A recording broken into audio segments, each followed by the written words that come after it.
Pada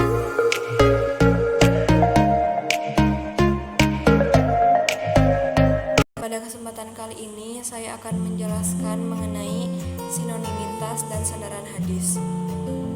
Yang pertama yang akan saya jelaskan yaitu mengenai sinonimitas. Dalam hadis memiliki beberapa sinonimitas. Yang pertama yaitu sunnah. Sunnah secara bahasa berarti jalan yang dilalui, baik terpuji ataupun tercela. Sedangkan secara istilah ialah segala sesuatu yang dinukilkan dari Nabi SAW, baik berupa perkataan, perbuatan, takrir, sifat, kepribadian Nabi SAW, baik sesudah atau sebelum menjadi Rasul. Yang kedua yaitu hadis. Secara bahasa hadis berarti kabar atau berita.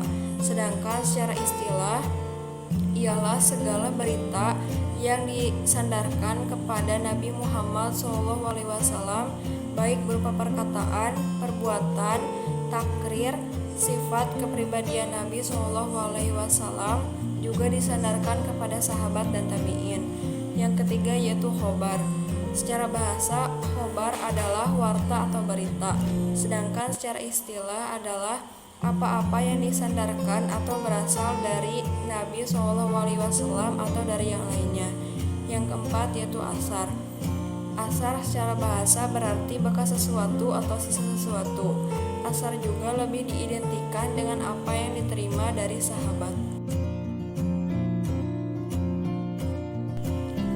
Hadis memiliki 4 sandaran. Yang pertama yaitu hadis qudsi, ialah hadis yang disandarkan sumbernya dari Allah namun bukan Al-Quran.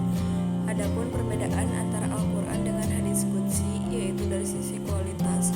Al-Quran bersifat mutawatir dan terjaga keasliannya, sedangkan hadis qudsi ada yang sahih, dhaif, dan ada pula yang hasan. Yang kedua yaitu hadis marfu.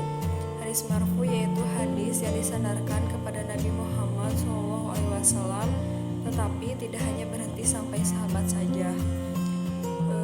Hadis marfu juga terbagi kepada 2 jenis. Yang pertama yaitu marfu lafdon.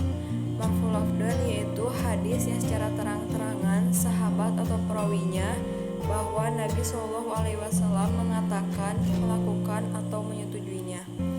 Yang kedua yaitu marfu hukman. Marfu hukman yaitu hadis yang dimana sahabat meriwayatkannya tidak secara terang-terangan menyatakan bahwa Nabi SAW mengatakan, melakukan, dan menyetujuinya. Yang ketiga yaitu hadis mauquf. Hadis mauquf adalah berita yang hanya disandarkan sampai kepada sahabat saja, baik yang disandarkannya itu berupa perkataan, perbuatan, atau yang lainnya. Adapun nilai-nilai hadis mauquf, diantaranya yaitu yang pertama, hadis mauquf ada yang sahih, ada yang tidak. Yang kedua, tidak ada hadis mauquf yang berdiri sendiri. Yang ketiga, hadis mauquf tidak bisa dijadikan hujah kecuali ada qarinah atau tanda-tanda yang menunjukkan menjadikannya marfu.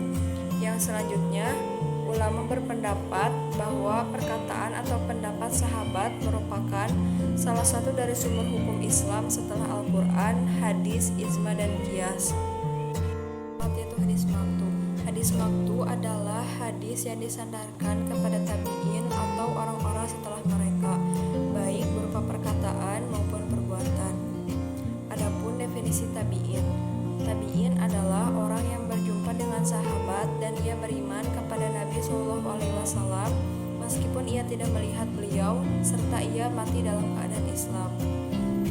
Hukum dari hadis maqtu yaitu hadis maqtu sama sekali tidak bisa dijadikan hujah atau dalil dalam hukum syariat Islam, walaupun benar penisbatannya kepada orang yang mengatakan, sebab hanya merupakan perkataan atau perbuatan seorang muslim. Hikmah atau kesimpulan yang pertama yaitu sahabat